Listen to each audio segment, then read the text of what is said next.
Selamat pagi pemirsa, kita hadirkan informasi yang pertama. Ini ada tawuran dua kelompok warga Manggarai pecah di kawasan terowongan jembatan rel Manggarai, Tebet, Jakarta Selatan pada Kamis petang. Kedua kelompok warga tersebut saling serang menggunakan senjata tajam, batu hingga petasan. Aksi saling lempar batu hingga petasan tak terelakkan dalam tawuran, bahkan sejumlah warga tampak membawa senjata tajam untuk saling serang. Menurut Kapolsek Tebet, Kompol Iwan Gunawan, pihak kepolisian yang tiba di lokasi langsung melakukan pembubaran paksa.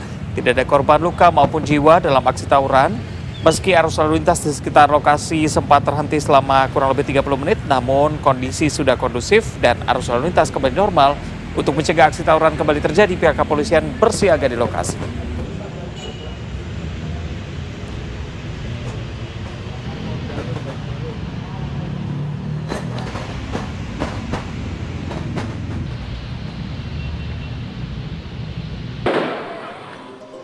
Assalamualaikum warahmatullahi wabarakatuh. Selamat pagi pemirsa. Selamat pagi. Ini semangat banget Rati hari ini. Ya kan bentar lagi kita menyambut hari kemerdekaan. Nah, hari ini juga kan ada sidang MPR ya. Betul. Katanya sih ada yang berbeda dari tahun ini dibandingkan dengan tahun sebelumnya. Hari ini akan ada video penyajian bagaimana kinerja Prabowo Subianto Nah, itu selama dia. 10 bulan ini. Selama 10 bulan kemarin ya. Jadi apa saja capaiannya dan apa saja target-targetnya, dan kalau saya sih penasaran sebenarnya 2 bulan tambahan lagi supaya tepat 1 tahun, apalagi target yang mau dicapai gitu ya. Tapi kalau melihat hasil survei ini 81% masyarakat kita mengatakan kinerja Prabowo ini luar biasa. Nah, nanti lebih dalamnya kita akan bahas, tapi sebelumnya kita ke kabar lainnya pemirsa. Ini ada kios mesin pompa air di kota Tangerang, Banten yang ludes terbakar api. Pemirsa, kobaran api yang cukup besar dengan cepat meludeskan seluruh bangunan kios mesin pompa air di Jalan Rasuna Said, Cipete, Kelurahan Pekojan, Kecamatan Pinang, Kota Tangerang, Banten pada Kamis malam. Banyaknya barang mudah terbakar membuat seluruh bangunan di dalam kios ini hangus tak tersisa. Peristiwa kebakaran tersebut diduga terjadi karena arus pendek listrik dari dalam kios yang saat itu ditinggal pemiliknya untuk sholat maghrib. 3 unit mobil damkar dan juga 10 personel ini dikerahkan untuk memadamkan api. Akibat dari kebakaran tersebut juga menyebabkan arus lalu lintas macet total akibat jalan yang sempit.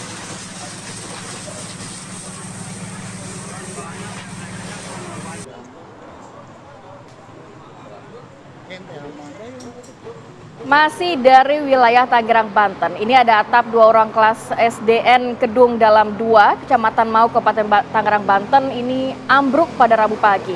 Dalam insiden ini pemirsa, sebanyak 11 murid terluka dan 2 diantaranya mengalami luka serius hingga harus dilarikan ke rumah sakit terdekat. Atap ruang kelas 5 dan 6 di SD Negeri Kedung Dalam 2 ambruk. Kepala SDN Kedung Dalam 2 Rusdi mengungkapkan bahwa peristiwa ambruknya atap ruang kelas ini terjadi pukul 9.30 pagi ketika semua murid sedang mengikuti lomba menggambar. Namun saat 11 murid masuk ke dalam ruang kelas untuk mengambil pensil warna, atap ruang kelas tiba-tiba ambruk dan menimpa mereka. 11 murid yang terluka dibawa ke puskesmas untuk mendapatkan pertolongan, sedangkan 2 murid dirujuk ke rumah sakit karena alami luka di bagian kepala. Menurut pihak sekolah, ambruknya atap 2 ruang kelas ini disebabkan hujan yang disertai dengan angin menerjang wilayah Mauk selama 3 hari berturut-turut.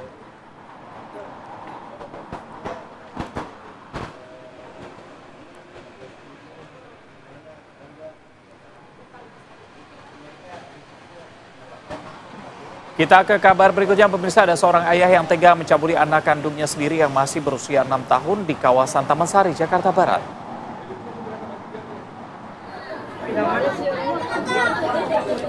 Aksi bejat pelaku diketahui sudah sering kali dilakukan di rumahnya saat sang istri ini sedang pergi bekerja. Pelaku diamankan warga di pos RW setelah mendapat laporan dari keluarga yang melihat ada bekas sperma di kemaluan saat sedang memandikan korban. Saat ini pelaku sudah ditetapkan menjadi tersangka dan ditahan di rutan Satreskrim Polres Metro Jakarta Barat. Kalau ada anak durhaka ini, orang tua durhaka nih, ayah ya, seharusnya menjadi pelindung untuk anak, apalagi baru berusia 6 tahun, tapi justru melakukan aksi pencabulan. Gak ngebayangin sebagaimana traumanya ini anak ya.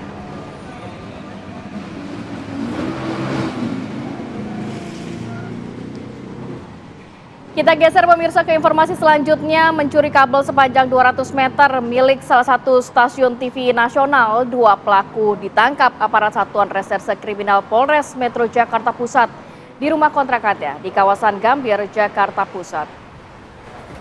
Jadi aksi pencurian ini terjadi pada Kamis dini hari di mana kedua pelaku mencuri kabel milik stasiun TV yang telah disiapkan untuk kebutuhan siaran langsung peringatan HUT RI ke-80 di lapangan Silang Monas, Jakarta Pusat. Kabel senilai 220 juta rupiah maksud kami kemudian dibakar dan isi kabel berupa tembaga dijual ke pengepul barang bekas seharga Rp900.000. Penangkapan kedua pelaku berhasil dilakukan petugas setelah mendapati beberapa petunjuk dari lokasi kejadian. Kedua pelaku juga diduga merupakan spesialis pencurian kabel bawah tanah yang selama ini diburu oleh petugas. Harganya 20 juta tapi lakunya cuma 900.000. 900.000. Nih kalau sampai pemirsa nggak bisa nonton TV ini berarti gara-gara ada kabel yang di... Sudah ketahuan ya, apalagi spesialis begitu. Kita geser ke kabar berikut ya pemirsa. Satuan Reserse Kriminal Polres Lampung Tengah meringkus seorang pelaku pencurian sepeda motor dinas milik anggota polisi di wilayah Kecamatan Gunung Batin, Lampung Tengah, Lampung.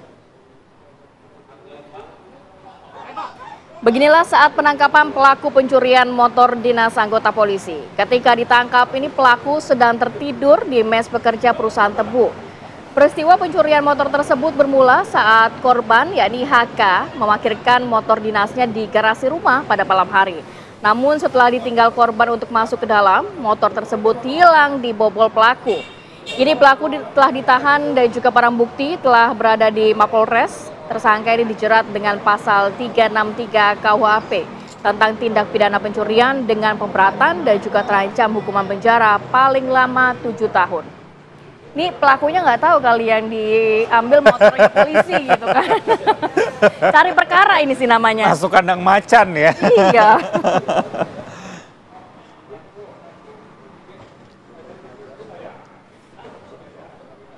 Dari Lampung kita ke Jakarta pemirsa, artis Nikita Mirzani kembali menjalani sidang kasus dugaan tindak pidana pencucian uang atas laporan dokter kecantikan Reza Gladys di Pengadilan Negeri Jakarta Selatan.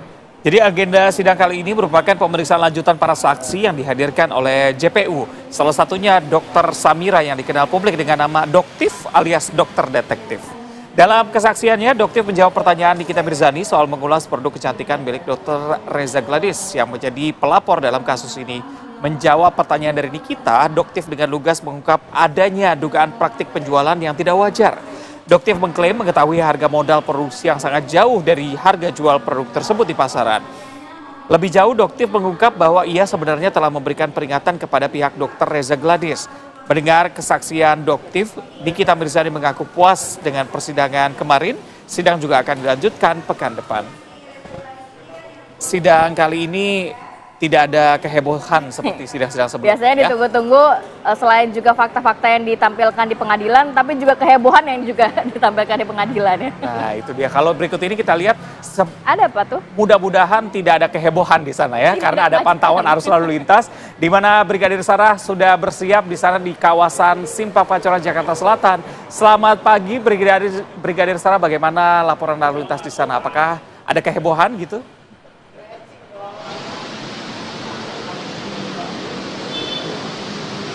Baik, terima kasih Reza dan juga Kamarati. Selamat pagi pemirsa, di mana situasi arus lalu lintas dari Pancoran saat ini sudah mengalami peningkatan volume kendaraan di jam berangkat aktivitas perkantoran. Baik kendaraan dari arah Pancoran yang akan mengarah ke Semanggi ataupun dari arah Pasar Minggu yang akan mengarah ke Saharjo juga sudah dalam keadaan ramai. Dan kami menghimbau bagi Anda para pengendara harap mengantisipasi terhadap agenda besar yang akan berlangsung pada hari ini, yaitu sidang tahunan juga pidato kenegaraan Presiden di gedung DPR MPR. Diperkirakan akan mengalami peningkatan volume kendaraan dan berpotensi kemacetan di sekitaran wilayah gedung DPR MPR. Sidang tahunan MPR DPR yang rencananya akan dimulai pada pukul 9 hingga sore hari nanti.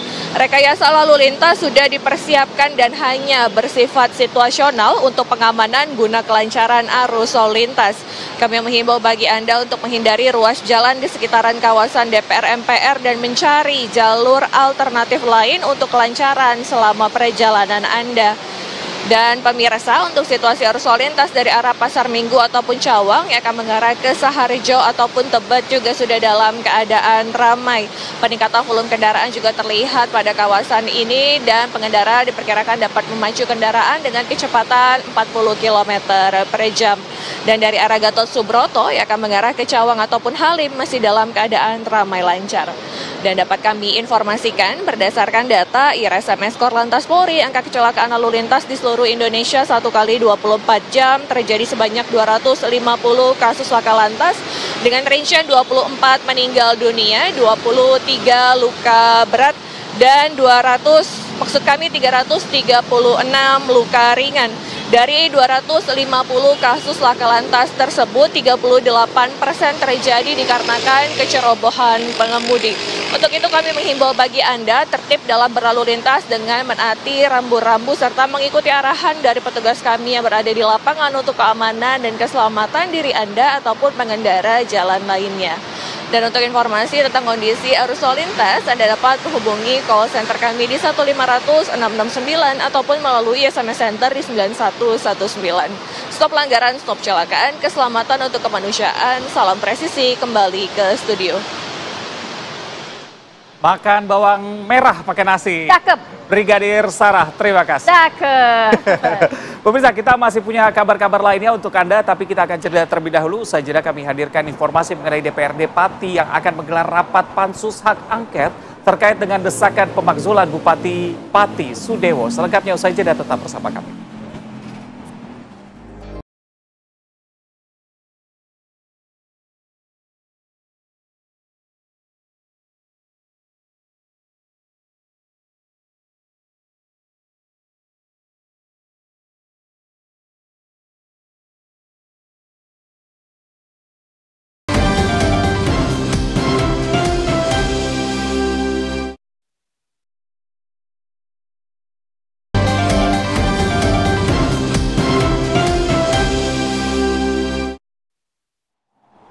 Terima kasih pemirsa, Anda masih setia bersama kami. DPRD Pati menggelar rapat pansus hak angket terkait desakan pemakzulan Bupati Pati Sudewo. Rapat yang digelar di gedung DPRD Pati tersebut berlangsung dengan agenda mendengarkan kesaksian dari sejumlah pihak terkait dengan pelanggaran yang dilakukan oleh Bupati. Dalam rapat yang dihadiri 15 anggota pansus mengundang sejumlah pekerja dari Rumah Sakit Suwondo Pati yang sebelumnya di PHK oleh Bupati. Menurut Ketua Pansus Hak Angket DPRD Pati, pihaknya mendapatkan 22 aduan masyarakat atas pelanggaran aturan yang dilakukan Bupati. Dia menjelaskan mereka menargetkan kerja pansus selesai dalam waktu 2 minggu dan akan diserahkan ke pimpinan DPRD untuk selanjutnya diteruskan ke Mahkamah Agung.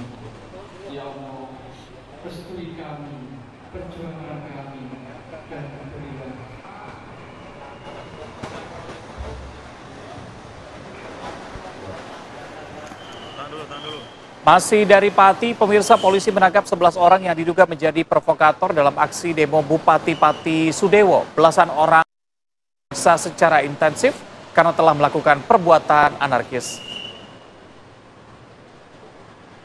Kabid Humas Polda Jawa Tengah Kombes Artanto mengatakan pengamanan aksi demo di depan kantor Bupati Pati menggerakkan 2.700 personel gabungan.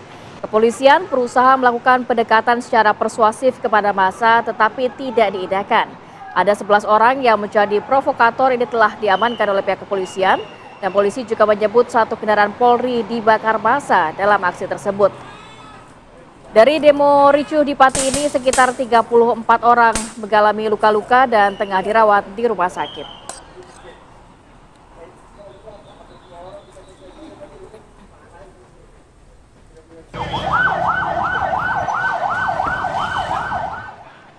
Kita bergeser ke informasi selanjutnya. Ketua Umum PDI Perjuangan Megawati Soekarnoputri kembali menunjuk Hasto Kristianto menjadi Sekjen PDI Perjuangan. Hasto kembali menjadi Sekjen PDI Perjuangan periode 2025-2030. Pelantikan Hasto dilakukan di kantor DPP PDIP Menteng, Jakarta, dan ini menjadi periode ketiga Hasto menduduki posisi Sekjen PDI Perjuangan. Sebelumnya, siapa pengganti Hasto sebagai Sekjen baru PDI Perjuangan sempat mencuat setelah Hasto menjadi tersangka dan terdakwa dalam kasus suap perkara Harun Masiku. Meski sempat ditahan KPK, Megawati tak melepas posisi Hasto sebagai Sekjen PDIP. Kini Hasto menjabat sebagai Sekjen PDI Perjuangan untuk kali ketiga.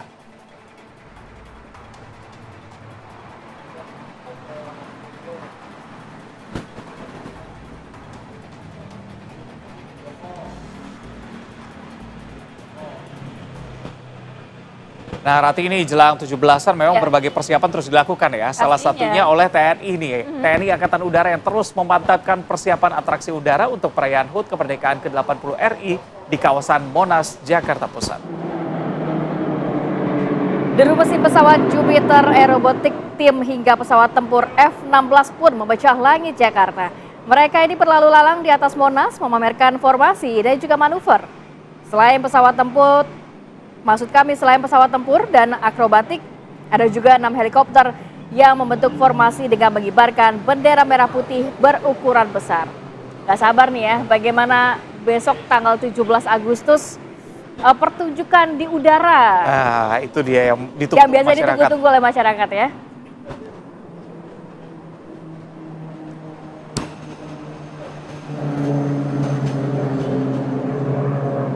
Masih dari persiapan HUT RI pemirsa, jelang upacara bendera peringatan hari ulang tahun ke-80 Republik Indonesia, 76 paskibraka ini melangsungkan gladi bersih di Istana Merdeka, Jakarta.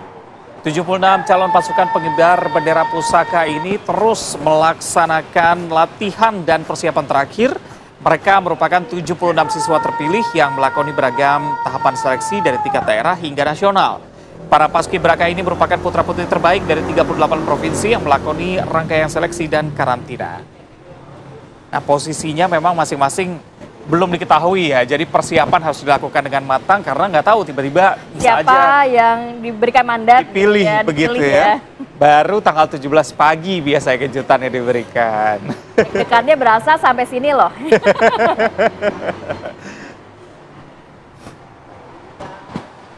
Pemirsa, kita akan ajak Anda untuk jeda. Usai jeda kami hadirkan informasi mengenai seorang bocah berusia 4 tahun yang tewas dibunuh oleh pamannya sendiri di Bangkalan, Jawa Timur. Tetap bersama kami untuk informasi selengkapnya.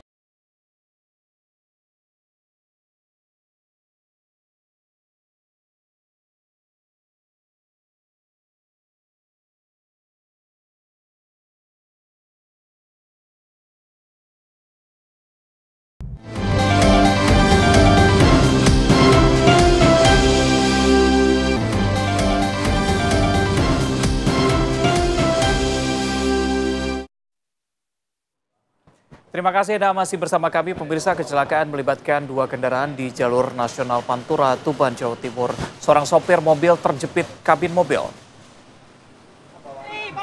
Mobil yang dikemudikan korban terlibat tabrakan dengan truk tronton, tepatnya di Jalan Semarang Tuban, Desa Socorejo, Kecamatan Jenu, Kabupaten Tuban, Jawa Timur. Proses evakuasi berlangsung menegangkan saat warga beramai-ramai menyelamatkan korban yang tidak sadarkan diri. Kondisi mobil sendiri ini ringsek parah di bagian depan. Saat tabrakan terjadi, ada 3 orang di dalam mobil, yakni pengemudi bersama sang istri dan juga anaknya. Diduga tabrakan terjadi karena mobil ini berusaha untuk mendahului kendaraan di depannya. Naas, di saat bersamaan, truk muatan kain ini datang dari arah yang berlawanan. Petugas polisi yang datang ke lokasi langsung melakukan olah tempat kejadian perkara.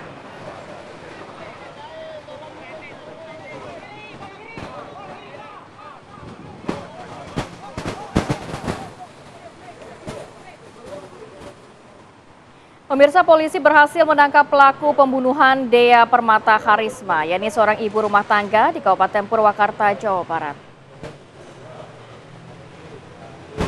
Pembunuh korban ternyata adalah pembantunya sendiri bernama Ade Mulyanan yang kini telah ditangkap polisi. Pelaku berhasil ditangkap di wilayah Jatiluhur. Saat kejadian pelaku juga ada bersama dengan korban, bahkan pelaku berpura-pura histeris saat korban tewas. Pelaku juga memperlihatkan sikap seolah-olah menjadi orang yang paling berduka dan kehilangan. Saat ini polisi masih melakukan pemeriksaan terhadap pelaku dan mendalami motif serta cara pelaku melakukan aksi pembunuhan terhadap majikannya sendiri.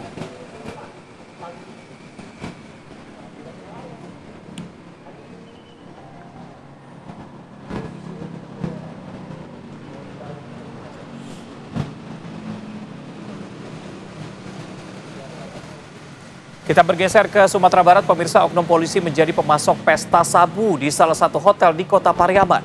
Penangkapan ini berawal saat Satres Narkoba Polres Pariaman melakukan pengembangan kasus narkoba. Sebelumnya 5 orang tersangka ditangkap Satres Narkoba Polres Pariaman di salah satu hotel di Kota Pariaman pada 8 Agustus lalu. Berdasarkan keterangan dari tersangka yang ditangkap, diketahui barang haram tersebut didapatkan dari salah satu oknum polisi berinisial DJ yang merupakan anggota aktif yang berdinas di Satuan Reserse Narkoba Polres Pariaman. Pihak Polres Padang Pariaman melalui Kapolres AKBP Andreanaldo mengakui adanya keterlibatan anggotanya sebagai pengedar narkoba jenis sabu.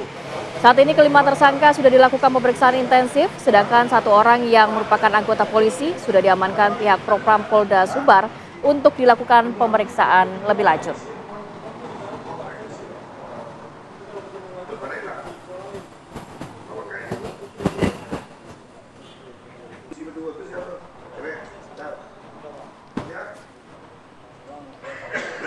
Kita bergeser ke informasi selanjutnya, pemirsa. Ada seorang bocah berusia 4 tahun yang tewas dibunuh oleh pamannya sendiri di Bangkalan, Jawa Timur.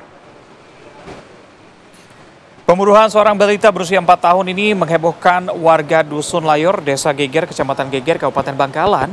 Saat ditemukan jasad korban sudah tergeletak di depan rumah orang tuanya. Tim Inafis Polres Bangkalan langsung melakukan olah TKP.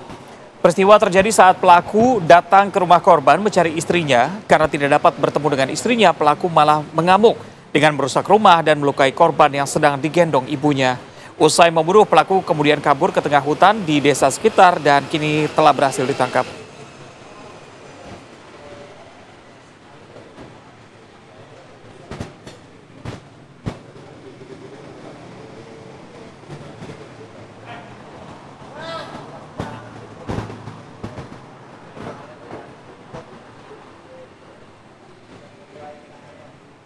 Dan untuk mengupdate kondisi terkini sudah ada bersama kami Kasat Reskrim Polres Bangkalan AKP Hafid Dian Maulidi. Assalamualaikum, selamat pagi Pak Kasat. Waalaikumsalam, selamat pagi Mas Reza. Baik, Pak Kasat, ini pelaku kan sudah diamankan. Bagaimana dengan pemeriksaan kejiwaan dari pelaku? Apakah memang ditemukan adanya gangguan kejiwaan atau memang pelaku dengan waras melakukan aksinya? Baik. Memang terhadap pelaku sudah kami lakukan pemeriksaan, namun kami masih akan melakukan pemeriksaan atau melakukan pemeriksaan kepada pelaku ini ke dokter jiwa. Karena memang terhadap pelaku ini sampai saat ini keterangannya menerangkan bahwa dia mendapatkan bisikan-bisikan untuk melakukan kekerasan tersebut. Pak Kasat, apa motif dari pelaku ini? Tega sampai menghabisi nyawa dari keponakannya sendiri. Mencari istrinya tidak ketemu, malah menghabisi ponakannya. Diawali memang pelaku ini mencari istrinya, kemudian marah-marah, dia tidak mendapatkan istrinya di dalam rumahnya, kemudian dia mencari di rumah bawah. Ada istilah rumah atas, rumah bawah. Dari rumah atas dia menuju ke rumah bawah. Kemudian di rumah bawah itu dia ternyata rumah bawah itu terkunci. Kemudian dia mendobrak rumah bawah. Kemudian dia masuk. Didapati di situ ada di kamar pertama PI istri pelaku. Kemudian ST itu adiknya istri pelaku. Kemudian korban anak yang masih berusia 3 tahun. Mengetahui hal tersebut, pada kabur semua, tertinggallah satu korban ini yang merupakan keponakan dari pelaku, dan akhirnya dia membawa korban ini keluar rumah. Sebelum korban keluar rumah, dia marah-marah sampai memecah rumah korban. Akhirnya pelaku juga tangannya terluka. Kemudian sampai di luar, marah-marah, teriak-teriak mencari istrinya, kemudian ibunya korban datang untuk menghampiri dengan maksud untuk menyelamatkan anaknya. Kemudian terjadilah cekcok di situ, akhirnya ibu dari korban juga terluka. Mengetahui hal tersebut, ibunya korban juga takut, akhirnya kabur juga. Kemudian korban yang masih berusia 3 tahun ini dibanting di tanah, kemudian selanjutnya dibacok mengenai leher. Selanjutnya pelaku ini kabur, kemudian membuang sebilah parang di sekitar TKP, dan akhirnya pelaku bersembunyi di sekitar TKP di belakang kamar mandi rumah milik korban. Sesaat setelah itu kami melakukan penyelidikan terhadap pelaku. Kami dari Satreskrim Polres Bangkalan beserta dengan anggota Polsek Suger berhasil melakukan penangkapan terhadap pelaku. Dan saat ini pelaku sudah kami amankan dan kami lakukan penahanan terhadap pelaku. Baik, Pak Kasat, kalau misalnya tadi Anda katakan, baik, tadi Anda katakan memang pelaku mendapatkan bisikan-bisikan begitu. Sejauh ini kesimpulan dari kepolisian apa? Apakah memang sudah berencana untuk melakukan kekerasan baik kepada istrinya maupun keponakannya, atau memang ini spontan saja dilakukan? Kami tentunya akan mendalami terkait dengan motif ini dengan akan melakukan pemeriksaan kepada dokter kejiwaan. Demikian, Mas Reza.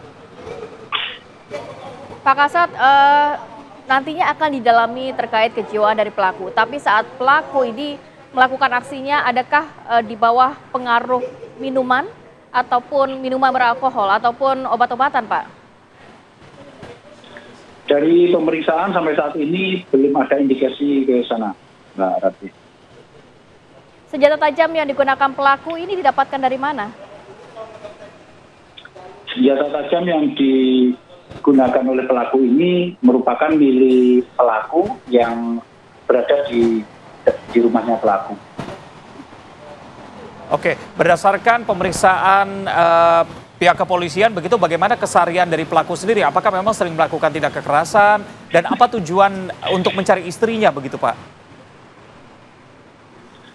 Dari keterangan saksi-saksi yang sudah kita lakukan kemarin, bahwa memang beberapa kali pelaku ini dengan alasan yang tidak jelas, marah-marah, kemudian tapi tidak separah pada saat kejadian kemarin.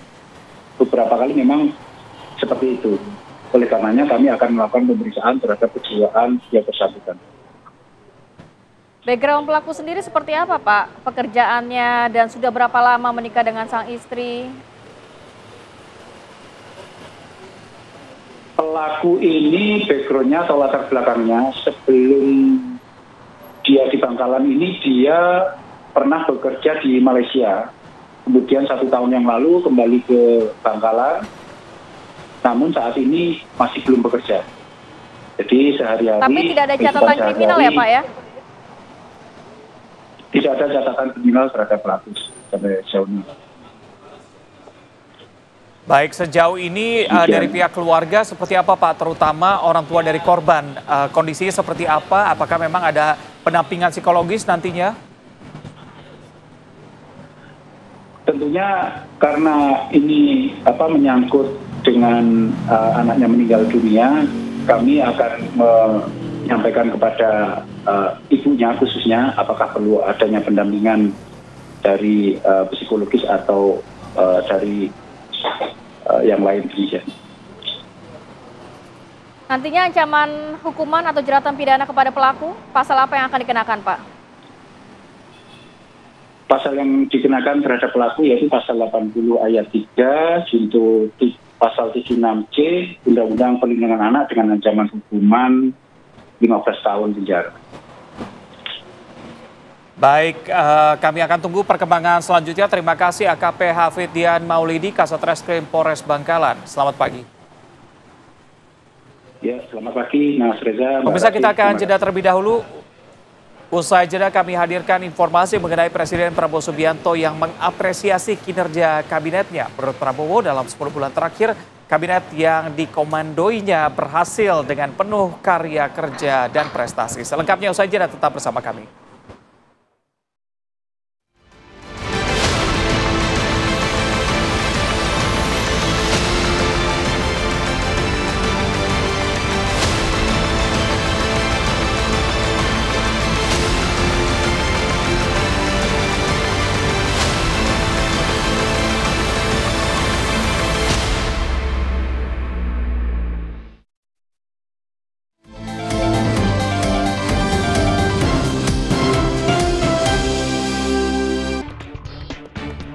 Presiden Prabowo Subianto mengapresiasi kinerja kabinetnya.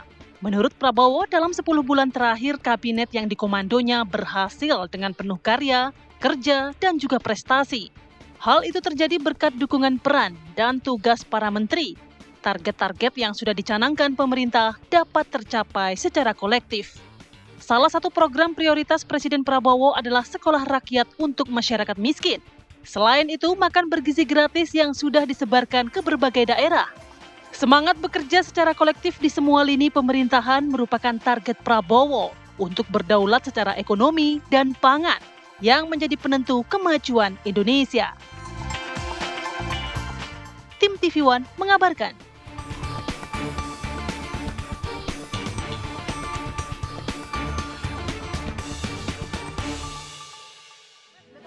Akan menyampaikan pidato kenegaraan. Ya. Ini persiapannya dan apa yang ditekankan Presiden nanti? Memang kemudian dalam rangka memenuhi kewajiban ya untuk menyampaikan pidato kenegaraan besok hari Jumat tanggal 15 pagi Bapak Presiden akan menyampaikan pidato kenegaraan, kemudian juga di sore harinya akan menyampaikan pidato nota keuangan untuk tahun 2026. Jadi beliau bersama dengan tim beberapa hari ini sedang berkonsentrasi untuk menyusun pidato tersebut yang tentunya penekanan-penekanannya tidak akan keluar dari asta-cita dan apa yang menjadi program-program prioritas dari pemerintahan Bapak Prabowo Subianto dan Mas Gibran Rakabuming Raka. Jadi sudah 10 bulan Pak Prabowo memimpin dan ini dampaknya juga banyak dirasakan masyarakat. Buktinya adalah 81% masyarakat setuju dengan kepemimpinan Pak Prabowo yang dampaknya juga banyak dirasakan. Kalau Ratih apa yang dirasakan? Banyak dong, 10 bulan MBG terlihat. Kemudian juga banyak kerjasama bilateral, multilateral, kemudian juga ada reformasi politik, ketahanan pangan, semuanya. Ini saya udah kayak jadi narasumber di hari ini. Ini bukan porsi saya, tapi mau porsinya masuki. Tapi sebagai masyarakat juga pastinya banyak merasakan hal-hal positif selama 10 bulan Prabowo Subianto menjadi presiden. Dan Prabowo Subianto juga menegaskan kepada para jajaran kabinetnya bahwa selama 10 bulan ini apresiasinya luar biasa, penuh karya, kerja, dan juga prestasi. Nah itu dia, kalau saya sih ngerasa salah satu yang paling penting adalah sebagai traveler begitu ya. Oh iya, apa tuh? Deal-dealan dengan EU, ini lumayan. Jadi visa kedua nanti akan dapat visa permanen 5 tahun. Waduh, bisa siap-siap bolak-balik, jadi Reza. lebih gampang Reza gitu nggak tampil di TV, cuti panjang nih kayaknya nih. Ya, tapi kita akan bahas lebih lengkapnya dengan narasumber yang sudah hadir di studio bersama kami. Ada Dede Prayudi, juru bicara kantor komunikasi kepresidenan. Assalamualaikum, selamat pagi. Sehat. Waalaikumsalam, halo, sehat-sehat, alhamdulillah. Lalu hadir juga bersama kami Bang Arya Fernandes, pengamat politik dari CSIS. Mas Arya, sehat. Selamat pagi. Gimana? Kita mulai dari Mas Arya dulu ya. Mas Arya, 10 bulan ini dampak dirasakan masyarakat cukup banyak. Apa saja catatan penting dari CSIS? Baik, saya mungkin akan sebut 3 hal ya untuk menilai bagaimana kita menilai 10 bulan ini. Yang pertama, tentu standar penilaiannya adalah bagaimana stabilitas di internal koalisi. Sejauh ini memang internal koalisinya sangat stabil ya. Dan relatif tidak ada gejolak di internal, dan Presiden seperti yang sampaikan Ugi tadi cukup senang dengan kinerja para menteri, meskipun peluang untuk melakukan reshuffle kabinet tentu masih terbuka dan kita tidak tahu kapan itu akan dilakukan. Karena ada beberapa momentum ya. Momentum pertama mungkin menjelang 1 tahun pemerintahan. Momentum kedua mungkin terkait perkembangan politik terakhir. Atau yang ketiga tentu catatan pemerintah presiden terhadap kinerja menteri. Yang kedua evaluasi publik. Evaluasi publik saya kira sejauh ini juga mungkin sebagian besar publik kita mayoritas puas ya seperti tadi survei yang disampaikan. Tetapi catatan saya justru yang ketiga. Apa itu? Bagaimana kita melihat implementasi dari program-program unggulan. Kita mulai beberapa program prioritas dulu nih, MBG. MBG Presiden menargetkan tahun 2025 itu akan dibentuk, penerima manfaatnya itu sekitar 82 juta. Kalau kita lihat tren sejak Januari sampai akhir Juli kemarin, berdasarkan data Badan Gizi Nasional dan Kementerian Keuangan, itu serapannya atau penerimaan manfaatnya itu baru mencapai 15 juta. Oh, 15 juta, oke. Artinya kalau kita gunakan tren saja 15 juta dari 171 ya? 15 juta dari 82 juta target. 82 juta targetnya. Artinya itu pertumbuhannya rata-rata per bulan itu sekitar 2 juta. Nah, kalau kita lihat lagi datanya lebih dalam per bulan, itu memang ada anomali. Januari sampai akhir Juni, itu pertumbuhan paling tinggi, itu hanya 2 juta penerimaan manfaat rata-ratanya. Ya. Tetapi meningkat dari Juli sampai pertengahan Agustus kemarin, itu meningkat 7 juta penerimaan manfaat. Itu tentu outlier, anomali gitu ya. Nah, kalau Ada apa begitu ya, sehingga peningkatan mungkin ada pertambahan struktur kita nggak tahu, atau digenjot lebih kuat gitu ya. Artinya kalau kita gunakan asumsi tren seperti itu, rata-rata pertumbuhannya itu 2 juta, itu paling mungkin bisa dilakukan sampai akhir tahun Desember 2025 itu hanya sekitar 23-25 jutaan. Kalau kita pakai pertumbuhan eksponensial pun, itu hanya sekitar 50 jutaan. Jadi masih ada progres tentu, tapi untuk mencapai 87 juta saya kira masih sulit. Itu yang pertama. Itu yang pertama, tahan dulu. Ya. MBG biar dijawab dulu sama Mas Oki ya. Jadi tadi ada beberapa apresiasi yang diberikan oleh Mas Arya terkait hasil survei 81% masyarakat merasakan kinerja Prabowo ini luar biasa. Kemudian juga stabilitas politik aman, terkendali, internal kabinet dan lain sebagainya. Tapi MBG, dari 10 bulan ini dari Mas Uki dan pemerintah sendiri, apa yang sudah checklist, apa yang masih on progress, apa yang masih juga jauh di harapan? Iya, pada tahun 2025 ini sebetulnya MBG itu ditargetkan itu antara 15 sampai dengan 17,5 juta penerima manfaat. Sebetulnya ya. Namun di pertengahan jalan kemudian Kepala BGN Prof. Dadan Hindayana bertemu dengan Presiden Prabowo ya untuk menambah lagi. Ini targetnya tahun ini cuma 15 sampai dengan 17,5. Bagaimana kalau kita itu akan terpenuhi itu? Iya. Bagaimana kalau kita extend sampai dengan seluruh penerima manfaat yang kita target seharusnya itu untuk 5 tahun. Gitu, yaitu sebanyak 82,9 juta orang. Gitu. Apakah Anda sanggup? Nah, ditanya seperti itu Prof. Dadan. Kan? Prof. Dadan menyatakan sanggup, lalu kemudian oke, nanti uangnya dan lain-lain itu nanti akan kita selesaikan. Kurang lebih seperti itu ya. Tapi sampai dengan hari ini sebetulnya baik itu di RPJMN misalnya ya, baik itu di target-target tertulis yang sebetulnya resmi, itu belum ada perubahan. Dan dana gelontoran tambahan juga belum turun. Jadi dapat dikatakan rencana itu memang ada. Yang dikatakan oleh Bang Arya tadi, itu rencana itu memang ada ya. Tapi apakah kemudian itu sudah diformalkan sampai dengan saat ini? Sih belum. Itu. Jadi sampai dengan saat ini kalau kita jujur ini artinya sebenarnya target 1 tahun itu kalau kita memakai target awal ya, target 1 tahun itu sudah selesai di bulan Agustus. Gitu. Jadi kurang lebih seperti itu. Nah, ini ketika sistemnya memang sudah ada kan penerapan percepatannya bakal lebih mudah nantinya ya? Betul, betul. Jadi sistem MBG itu kan termasuk sampai ke level teknis SOP dan lain-lain. Itu terus-menerus seiring berjalannya waktu, seiring implementasi mengalami perbaikan-perbaikan. Ya, kita sama-sama tahu ada peristiwa-peristiwa yang tidak mengenakan lah. Ya, terakhir itu kalau nggak salah saya lupa ya di mana, tapi ada sekitar 200-an orang, gitu. 200-an anak. Terus sebelumnya di Kupang, ya, sebelumnya di mana lagi, dan alhamdulillahnya anak-anak itu besokannya sudah fine-fine aja, sudah sekolah lagi dan lain-lain. Tapi kan di sini kan artinya harus ada perbaikan-perbaikan, evaluasi-evaluasi yang dilakukan oleh Badan Gizi Nasional, terutama di level SPPG. Kadang-kadang SOP-nya dari Badan Gizi Nasional tuh udah bagus loh. Udah bagus. Cuman di level SPPG ini kan standar orang beda-beda. Betul. Ini beda-beda nih. Dan kualitas SDM-nya juga beda-beda. Ada yang misalnya beli makanannya terlalu cepat bahan baku. Terus ketika dimasak sudah nggak seger. Ada yang kayak gitu ya. Sehingga ketika sudah nggak seger, apalagi ketika sudah disajikan ke anak-anak, ini udah nggak enak lah. Kurang itu lebih dari seperti sisi itu. MBG Mas Uki. Coba kita geser lagi Mas Arya.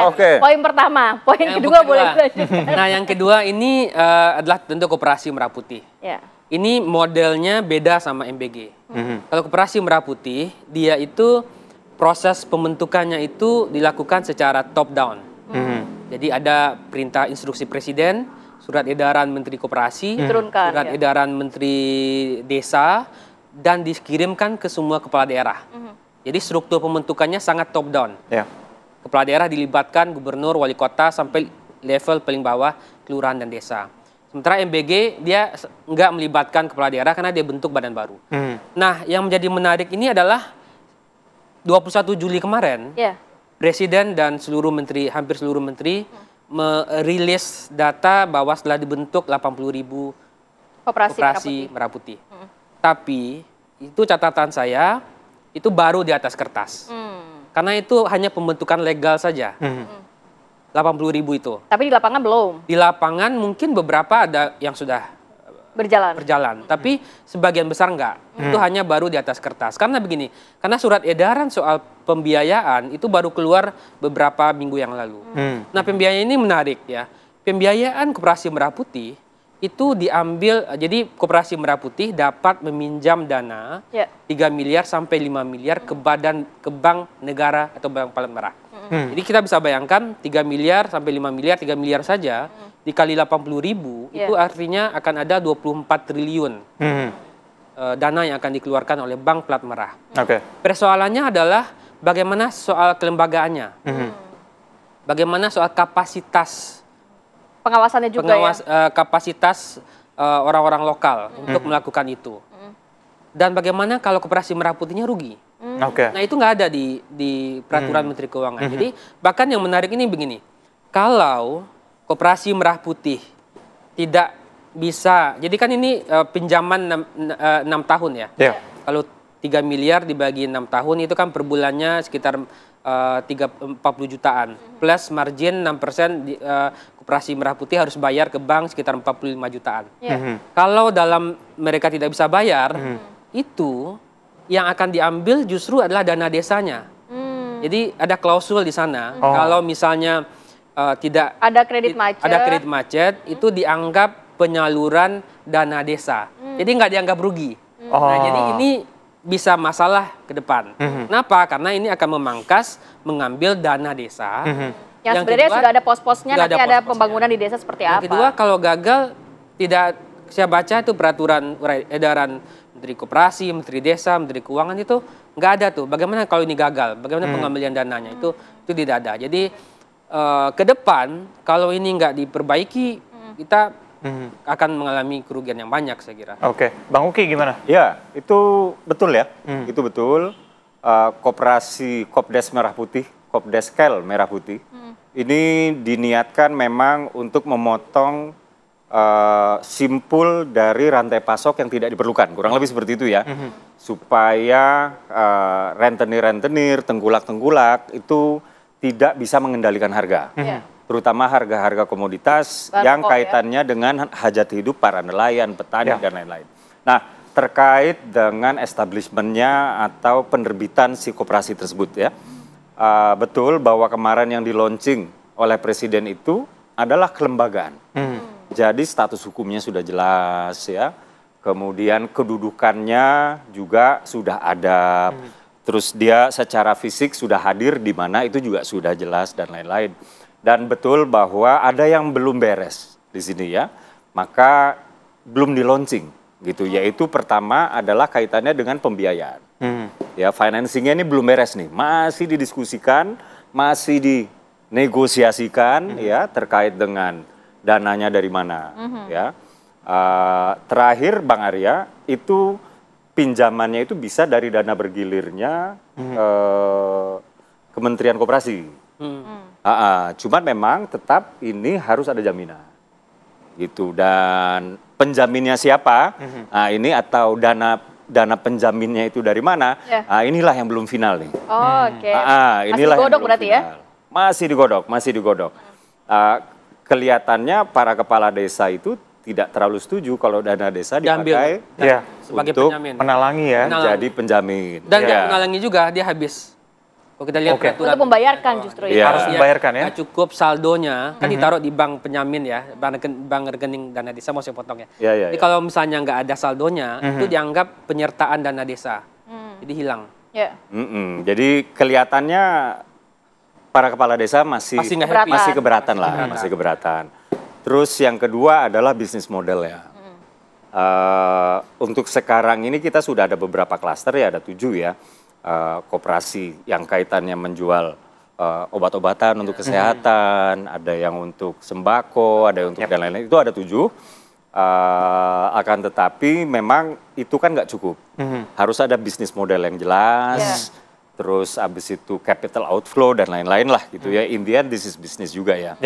Dan ini memang belum matang. Jadi Koperasi Desa Merah Putih itu yang sudah di launching sebanyak 80.000 itu adalah kelembagaannya. Jadi ini adalah square one dari pembentukan koperasi itu, dan jalan menuju si koperasi itu betul-betul well established, lengkap, itu memang masih Jadi running as well-nya setelah matang ini?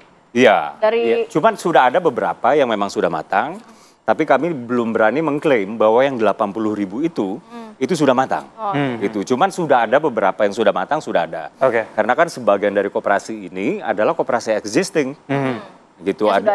Yang sudah ada sebelumnya. Atau dari desa yang betul-betul kepala desanya itu sangat mendukung sekali.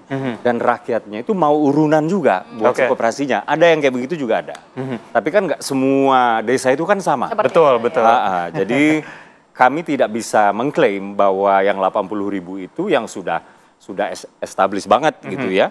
Yang 80.000 itu kemarin itu adalah yang kelembagaannya itu sudah siap.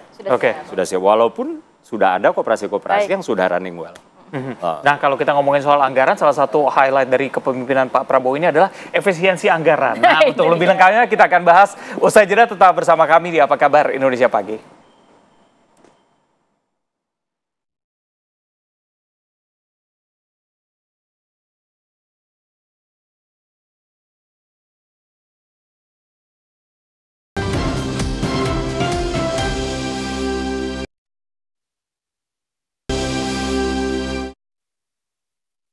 Baik, kita lanjutkan dialognya. Saya ke Bang Arya. Bang Arya, salah satu yang bahasannya paling banyak adalah mengenai efisiensi anggaran, yang anggarannya digunakan salah satunya untuk MBG begitu ya. Bagaimana catatan dari CSIS? Apakah efektif efisiensi anggaran di periode ini?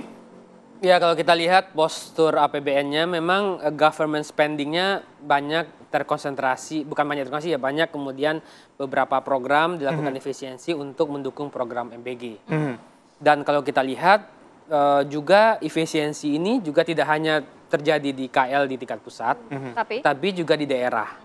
Daerah itu menerima namanya dana alokasi umum dan dana alokasi khusus yang dilakukan untuk pembangunan pelayanan publik, kesejahteraan masyarakat dan segala macam. Dan dana DAU dan DAK yang ditransfer ke daerah itu juga mengalami pemotongan atau efisiensi gitu ya. Inilah yang kemudian mempengaruhi postur APBD di tingkat daerah. Karena sebagian besar daerah-daerah kita itu bergantung sama dana transfer dari pusat. Makanya kemudian pada beberapa daerah kemudian mengambil semacam kebijakan atau inisiatif misalnya untuk meningkatkan pajak-pajak di daerah. Retribusi, PBB, segala macam, bahkan misalnya dalam beberapa kasus beberapa daerah ya. Nah, itu yang pertama. Itu yang saya lihat pertama. Yang kedua adalah kalau kita lihat dari sisi bagaimana pemerintahan mengalokasikan dana untuk belanja non-KL itu juga cukup tinggi, terutama subsidi. Subsidi. Untuk apa saja subsidinya? Subsidinya cukup meningkat. Yang paling meningkat persentasenya itu justru subsidi pupuk. Dibandingkan tahun lalu, peningkatan atau pertumbuhan untuk subsidi pupuk itu mencapai 27%. Kenaikannya berapa persen? 27%. Dibandingkan tahun lalu. Pupuk meningkat, LPG meningkat, BBM meningkat, listrik meningkat. Jadi pemerintah memang saya lihat di tahun pertama ini ingin quote-unquote menyenangkan masyarakat. Nah, termasuk Jadi kalau listrik itu kan di awal tahun kemarin ada potongan tarif data listrik sampai dengan 50% ya. Ya, jadi 50% benar. Menyenangkan masyarakat dengan menaikkan alokasi subsidi. Yang kedua, ada paket-paket stimulus di triwulan kedua. Itu juga 24 triliun. Nah, yang saya catat transportasi diskon tol ya. Kemudian bansos. Bansos juga peningkatannya itu hampir 11 triliun. Dan upahnya ada dua, upah buruh sama peningkatan gaji guru. Itu 10 triliun.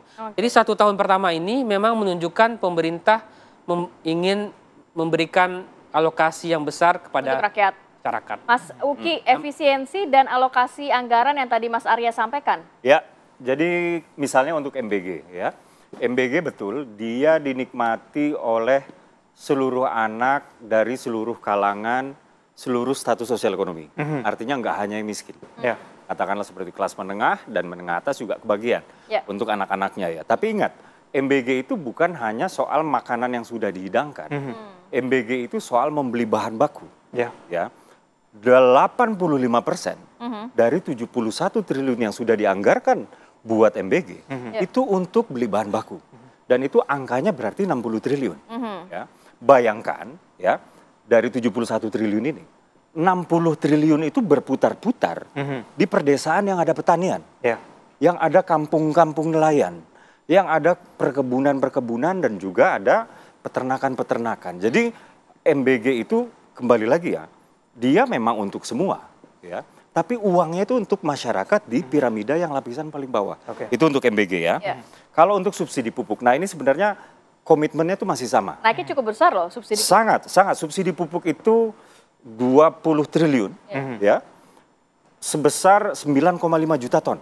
Dan saya baru aja kembali dari Bengkulu panen jagung. Cuman subsidi ini kemarin yang kita baru gembar-gemborkan itu adalah beras ya, untuk gabah.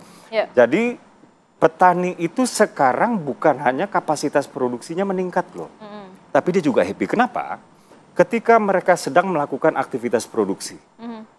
Pupuknya disubsidi. Dan subsidi pupuk itu langsung pemerintah menunjuk PT Pupuk Indonesia. Jadi mereka nggak beli lagi mahal-mahal dari middleman. Entah Tengkulak atau apalah gitu ya. Kemudian pestisida juga dari pemerintah dan itu bersubsidi. Subsidi juga. Ya, dan lain-lain lah. Dan ketika mereka panen, gabah mereka dibeli oleh pemerintah sebesar Rp6.500 per kilogram. Sebelum pemerintah membeli, itu mereka, saya sendiri yang nanyain karena saya waktu itu ikut ya ke mereka panen. Saya nanya, ini kalau pemerintah nggak beli, ini biasanya Bapak jualnya berapa? Kalau nggak 3.500, lebih rendah ya? Jauh lebih rendah dong. Karena kita nggak membicarakan 2 atau 3 kilogram gabah. Kita membicarakan jutaan ton gabah di sini kan. Dan bayangkan sekarang tuh mereka happy. Jadi ketika mereka produksi, mereka happy. Ketika mereka selesai produksi, ada yang beli sehingga mereka juga happy. Sehingga per hari ini nilai tukar petani itu sudah meningkat drastis. Jadi nilai tukar petani itu adalah selisih antara uang yang mereka dapat dikurangi uang yang harus mereka keluarkan. Jadi ada multiplier efek di situ ya? Betul, betul. Nah, terkait stimulus ini berarti yang terakhir ya. Memang saat itu kita sedang menghadapi ancaman. Ya, ancaman itu ancaman turunnya daya beli. Dan ini kaitannya dengan gonjang-ganjing tarif Trump yang sebesar 32% itu, Bang Arya. Jadi pemerintah memang suka tidak suka harus melakukan sesuatu untuk menahan daya beli ini supaya nggak turun. Gitu. Jadi digelontorkan 24,4 triliun rupiah. Yang pertama itu untuk penebalan bansos. Jadi bansos yang sudah ada ditebalkan lagi, ya BLT BBM. Terus kemudian bansos yang berupa sembako dan lain-lain. Lalu juga ada di stimulus tersebut adalah insentif gaji. Untuk orang-orang yang gajinya di bawah sekian, maka dapat 600.000, kurang lebih seperti itu ya. Dan untuk kelas menengah, di sini adalah diskon transportasi, tarif tol, terus habis itu kapal dan lain-lain. Jadi angka yang kita lihat sekarang Q2 konsumsi rumah tangga itu sebesar 4,97, itu sedikit banyaknya karena ini. Kalau nggak ada ini. Ada kontribusi itu juga iya, ya? ini bisa-bisa cuma 4,5 sampai 4,7. Oke, nanti makin banyak Rojali dan Rohana. Nah, Nah ini kan menjelang 17-an juga kan banyak diskon untuk spending money-nya lebih banyak. Betul. Pembelian begitu ya. Tapi saya kembali ngomongin soal stimulus ekonomi tadi. Seberapa efektif spending money dari masyarakat yang mendapatkan stimulus ekonomi ini untuk meningkatkan tadi kuartal kedua peningkatan ekonomi nasional kita kan sudah di atas 5% begitu yang dijelaskan oleh Pak Prabowo. Ya, BPS merilis datanya 5,12 ya, dan tentu tidak semua ekonom happy dengan itu. Ada yang juga punya perspektif lain ya. Tapi saya kira dari sisi tahun pertama itu memang menunjukkan bagaimana pemerintah berusaha untuk memastikan koalisinya stabil, tidak ada gejolak. Semua happy, partai-partai happy, masyarakat happy. Yang tahun pertama juga kalau kita lihat ada paket stimulus, ada penebalan bansos, kemudian juga ada subsidi yang meningkat pertumbuhannya dibandingkan tahun lalu. Itu juga menunjukkan bagaimana Presiden tidak hanya di tahun pertama tidak hanya membangun konsolidasi politik, tapi juga memastikan menyenangkan hati rakyat supaya approvalnya bisa lebih tinggi. Nah baru kemudian di tahun kedua saya kira mungkin Presiden baru akan mulai melakukan penyesuaian-penyesuaian ketika dukungan publiknya sudah kuat, itu bisa memberikan satu kebijakan yang nggak populis maksudnya. Gimana? Mungkin ada potensi seperti itu. Mas Arya sedikit mengenai sekolah rakyat yang juga menjadi prioritas dalam pemerintahan Prabowo Subianto. Apa catatan Anda, Mas Arya? Ya, sekolah ini juga saya kira salah satu program unggulan ya. Kalau kita lihat dari data anggarannya, itu pemerintah memang mengalokasikan beberapa model pendanaan ya. Ada untuk sekolah unggulan, sekolah rakyat, mungkin Uki lebih paham ya. Dan revitalisasi sekolah yang anggarannya totalnya bisa di atas 20 triliun itu. Nah, tadi anggaran ini banyak sekali ya. Pupuk, sekolah, MBG, nanti koperasi. Nah, tentu dengan anggaran yang sangat banyak ini, kita tentu butuh pertama transparansi jelas. Bagaimana mengelola anggaran yang banyak ini sehingga tidak muncul korupsi, penyalahgunaan dan segala macam gitu. Mas Uki, tanggapannya? Ya, terkait dengan program-program untuk sekolah ini kan memang sudah komitmen kita ya untuk menyajikan kepada anak-anak kita satu sekolah yang dapat diakses oleh seluruh anak. Kedua, sekolah yang berkualitas gitu. Nah, berbicara soal renovasi sekolah, mungkin pemirsa TV One tuh harus tahu bahwa kalau kita ke pelosok-pelosok yang katakanlah miskin dalam tanda kutip, itu bahkan mereka itu sekolahnya nggak punya toilet, gitu. Jadi ini yang kasihan itu siswi putri, gitu. Karena untuk misalnya ya di sekolah itu mereka antara 3 sampai 5 jam, mereka nggak bisa ke toilet. Ini mereka itu sangat berpotensi terpapar infeksi kandung kemih. Misalnya seperti itu. Nah, hal seperti inilah yang Presiden itu nggak bisa ngelihatnya. Gitu. Jadi perlahan-lahan tahun ini 11.000 sekolah itu direnovasi. Mungkin tahun depan saya kasih bocoran mungkin lebih banyak. Mungkin tahun depan bisa lebih banyak. Gitu ya. Udah di-spill duluan nih. Spill itu. Nah, kalau misalnya sekolah rakyat, ini adalah kaitannya dengan akses untuk seluruh anak. Ya, ada anak yang misalnya kita sekolah udah digratiskan, udah dikasih kartu Indonesia Pintar, masih bisa nggak sekolah juga, masih nggak bisa sekolah juga anak-anak ini. Gitu. Kenapa? Karena mereka terlalu miskin. Mereka nggak punya uang transport buat ke sekolah, nggak punya uang buat beli seragam, beli kaos kaki, beli sepatu dan lain-lain. Bahkan keluarga mereka aja nggak bisa mengakses air bersih. Jadi sebagian besar dari mereka itu adalah anak-anak yang menjadi korban child labor dari orang tuanya sendiri. Umumnya begitu ya, umumnya begitu. Karena memang saking susahnya listrik nggak punya, air bersih nggak punya, pada akhirnya ya mulung bersama orang tua dan lain-lain lah. Nah, maka dari itu Presiden menyediakan boarding school untuk anak-anak tersebut. Jadi yang ditanggung ini bukan hanya pendidikannya, yang ditanggung itu hidupnya. Dari tidur sampai tidur lagi, bahkan tidurnya pun ditanggung oleh negara. Dan di situ kan makanan juga ditanggung begitu ya, ekonominya juga berputar di sana. Ada pembelian tadi nyambung ke sana begitu ya, ada pekerja juga yang bertugas di sana supaya ekonominya berputar, masyarakat juga bisa merasakan dampaknya, sehingga 81% yang setuju tadi juga bisa merasakan dampaknya. Ya, tapi kalau soal transparansi dan lain-lain, saran dari Bang Arya ini tentu saran yang bagus dan harus diterapkan. Oke. Baru 10 bulan ini perjalanan dari pemerintahan Prabowo Subianto, pastinya juga kita akan menantikan bagaimana kinerja-kinerja selanjutnya yang juga bisa menyenangkan hati rakyat. Terima kasih banyak Mas Uki, Mas Arya sudah hadir pagi hari ini. Sehat selalu. Assalamualaikum. Pemirsa, kita akan jeda terlebih dahulu. Usai jeda kami hadirkan informasi yang viral di media sosial. Ada aksi sekumpulan pelajar yang tengah mengambil senjata tajam dari suatu tempat di permukiman warga Jalan Kalianyar, Tambora, Jakarta Barat. Apa yang terjadi kami hadirkan usai jeda, tetap bersama kami.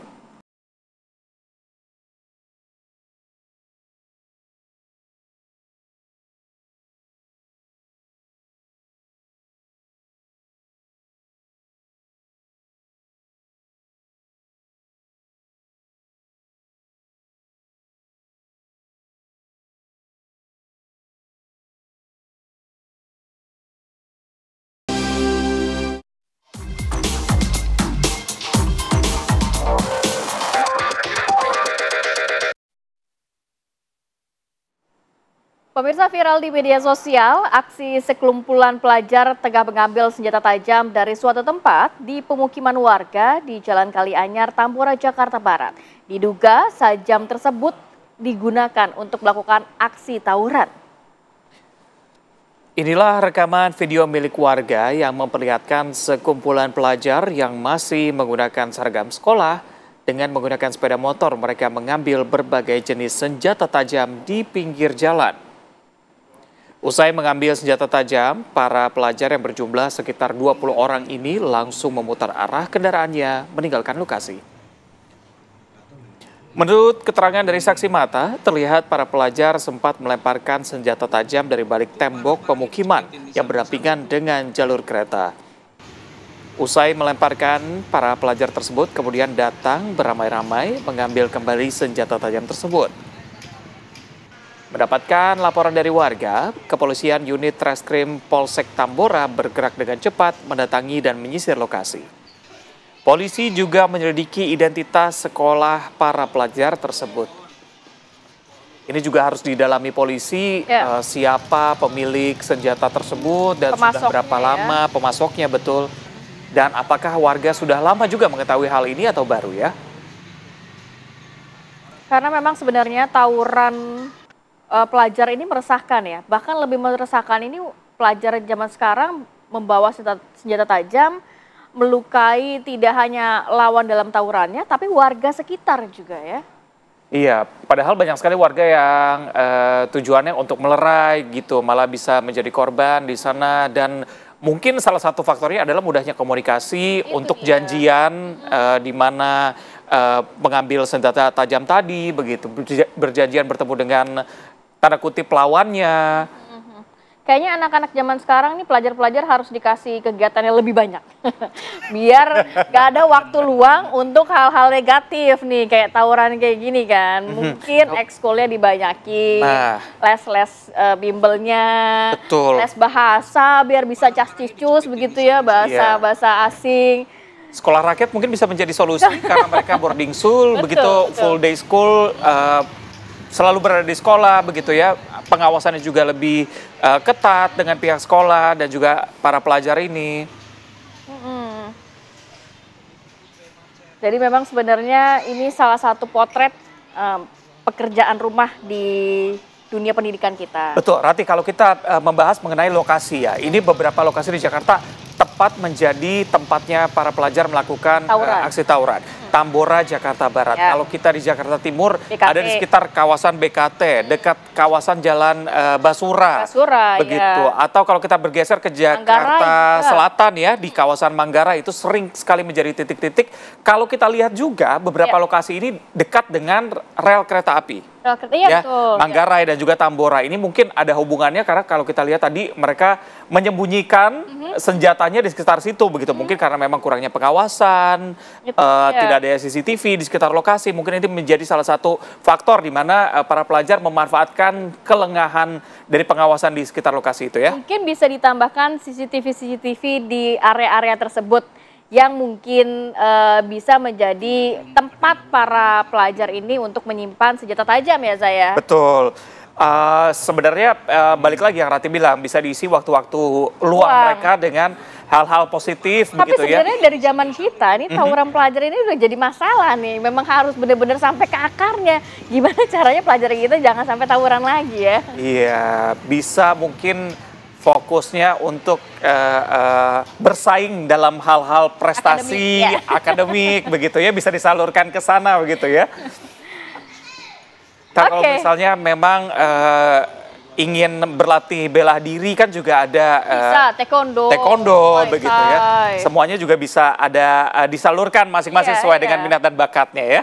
Jadi energinya ke positif nih, sampai ke negatif. Kita akan ajak pemirsa juga untuk memantau bagaimana lokasi tempat para pelajar ini biasa menyimpan senjata tajam. Sudah ada rekan kami Crescentia Kinanti. Selamat pagi. Ya baik, selamat pagi Kamarati dan juga Reza. Ya saat ini kami memang sudah berada di lokasi yakni tempat di mana sempat ramai di media sosial sekelompok pelajar ini menyembunyikan senjata tajam untuk nantinya mungkin mereka akan melakukan tawuran. Namun hingga kini kami masih berusaha untuk mencari lokasi pasti dari tempat di mana para pelajar itu menyembunyikan senjata tajam. Kami sudah mencoba untuk bertanya kepada warga di sekitar juga dan mereka mengatakan memang daerah sini, dan mereka juga mengatakan kepada kami bahwa di tempat ini juga tidak jarang adanya tawuran. Dan berdasarkan petunjuk yang kami dapatkan dari beberapa sumber, yakni beberapa warga sekitar di sini, memang di sekitar sini merupakan lokasi di mana tas tajam itu disembunyikan oleh para pelajar yang sempat ramai di media sosial beberapa waktu lalu. Dan berdasarkan rekaman juga itu merupakan sekelompok pelajar yang mungkin masih berusia sekitar pelajar STM, yang dimana lokasinya ini yakni di seberang rel kereta api KA Kalianyar. Nah di sini juga dapat Anda saksikan lokasinya merupakan di sekitar pemukiman warga yang cukup ramai penduduk di sekitar sini. Ya sekarang kami akan mencoba untuk bertanya kepada warga sekitar apakah mereka tahu tentang kejadian ini. Bapak permisi Pak, selamat pagi. Mau tanya Pak, kira-kira Bapak tahu nggak ya soal yang sempat ramai di media sosial yang ada anak? Baru tahu di sini. Oh baru tahu di sini ya. Kira-kira di sini Bapak sebelumnya dengan Bapak siapa? Bapak Yanto. Ya Pak, di daerah sini itu sepertinya sering tawuran atau gimana sih Pak? Jarang sih. Nggak pernah ini. Kalau yang sempat ramai itu kira-kira Bapak tahu nggak ya lokasinya di mana? Nggak tahu deh, kurang ini. Baru-baru viral juga ini. Baik ya. Terima kasih banyak ya Pak waktunya ya. Itu tadi keterangan dari salah satu warga di lokasi sekitar kejadian. Demikian saya kembalikan ke Anda di studio. Baik, Crescentia Kinanti melaporkan langsung dari lokasi. Kita harapkan memang tidak terjadi tawuran lagi begitu dan diketahui oleh pihak keamanan dan juga kepolisian mengenai hal ini.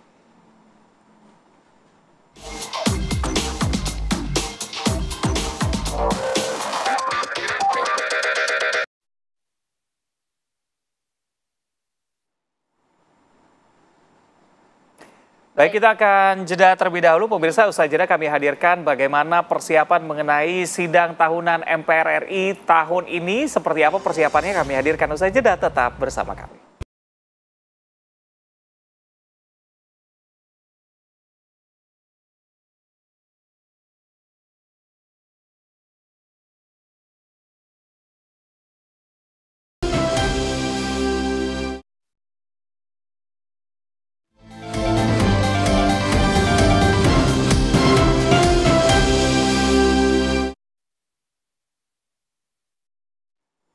Ya, kembali lagi di Apa Kabar Indonesia Pagi, kita juga akan ajak pemirsa untuk memantau bagaimana persiapan dari sidang tahunan MPR RI di gedung MPR RI Senayan, Jakarta. Ya, hari ini rencananya akan diagendakan sidang tahunan MPR dan sidang bersama DPRD, DPD, dan video capaian Presiden dan pidato kenegaraan serta laporan kinerja yang akan disampaikan pagi hari ini pemirsa. Beberapa poin yang akan disampaikan nantinya ada laporan kinerja pemerintah dan juga pidato kenegaraan serta penyampaian rancangan APBN 2026 beserta nota keuangan dalam sidang paripurna DPR RI. Nampaknya juga sejumlah tamu sudah mulai berdatangan di gedung MPR RI Senayan Jakarta. Dapat kami perlihatkan bagaimana para tokoh-tokoh bangsa yang turut diundang untuk menyaksikan sidang tahunan MPR RI. Dan pagi hari ini kita juga akan ajak pemirsa untuk memantau bagaimana kondisi terkini dan persiapannya seperti apa. Sudah ada rekan kami Ikra Anggana. Ikra, silakan informasinya. Baik, selamat pagi Kamarati dan juga pemirsa. Hari ini akan kita saksikan bersama sidang tahunan MPR RI bersama dengan DPR RI dan juga DPD RI dalam rangka menyambut HUT Kemerdekaan Republik Indonesia ke-80 di mana nantinya akan dihadiri langsung juga oleh Presiden Republik Indonesia Prabowo Subianto.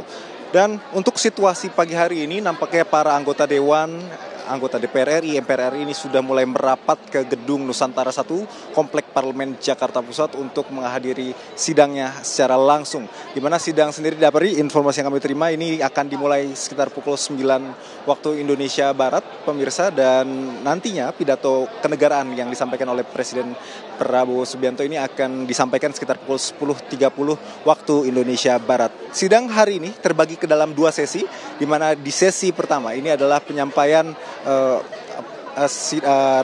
rapat paripurna bersama DPR RI. Maksud kami sidang tahunan MPR RI yang akan diisi oleh pidato kenegaraan oleh Presiden Republik Indonesia Prabowo Subianto menyampaikan capaian hasil kinerja Presiden Republik Indonesia Prabowo Subianto selama 1 tahun terakhir. Ini akan disampaikan visualisasi kepada tamu undangan yang hadir untuk menyampaikan kinerja pemerintah selama 1 tahun ke belakang. Dan juga ini merupakan momen yang sangat penting, tentunya ini momen untuk merefleksikan diri apakah memang program pemerintah saat ini sudah tepat atau memang perlu ada evaluasi dan juga perbaikan ke depan. Ini akan disampaikan di sesi pagi, di mana di sesi pagi ini juga akan ada tamu kehormatan, tamu undangan dari negara sahabat, diantaranya ini Ketua Parlemen dari Singapura, dari Brunei Darussalam, pimpinan parlemen dari Brunei Darussalam, pimpinan parlemen dari Timor Leste, dan juga pimpinan parlemen dari Malaysia yang nanti akan dimulai pada pukul 9 waktu Indonesia Barat. Untuk sesi kedua, ini adalah sidang paripurna yang akan dimulai usai sholat Jumat. Sidang paripurna ini rencananya akan dimulai sekitar pukul 1 waktu Indonesia Barat. Nanti di sini akan dibuka sidang paripurna pertama DPR RI tahun 2025-2026. Ini merupakan periode masa sidang yang baru, di mana nantinya di penghujung sidang ataupun sedikit penghujung sidang ini akan disampaikan nota keuangan RAPBN oleh Presiden Prabowo Subianto, rancangan RUU APBN yang diserahkan, yang akan disajikan kepada DPR ini akan disampaikan di depan para anggota Dewan Perwakilan Rakyat Republik Indonesia. Menarik untuk kita cermati bersama apa saja yang akan disampaikan dalam pidato kenegaraan oleh Presiden Prabowo Subianto. Namun kemarin Menteri Sekretaris Negara Prasetyo Hadi ini menyampaikan Presiden Prabowo ini akan menyampaikan sejumlah capaian-capaian yang melihat Presiden Prabowo Subianto dalam kurun waktu 1 tahun terakhir. Jika kita sendiri, sejumlah program unggulan ini sudah dilaksanakan seperti makan bergizi gratis, cek kesehatan gratis, ada juga sekolah rakyat untuk masyarakat miskin ekstrim, dan sejumlah program-program lainnya meliputi hilirisasi energi dan swasembada beras. Ini juga mungkin merupakan salah satu hal yang akan disampaikan dalam sesi pertama pagi hari ini. Dan agenda sidang hari ini